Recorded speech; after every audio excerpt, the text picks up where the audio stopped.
Hello guys, আমরা চলে এসেছি মোহনায়। তো তোমরা দেখো কত সুন্দর, এই দেখো।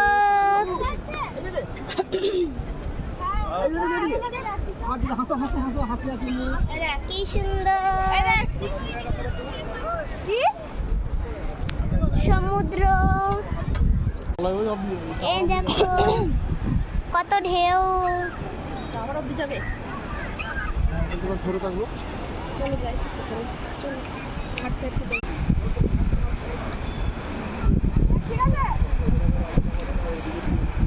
সুন্দর ঢেউ।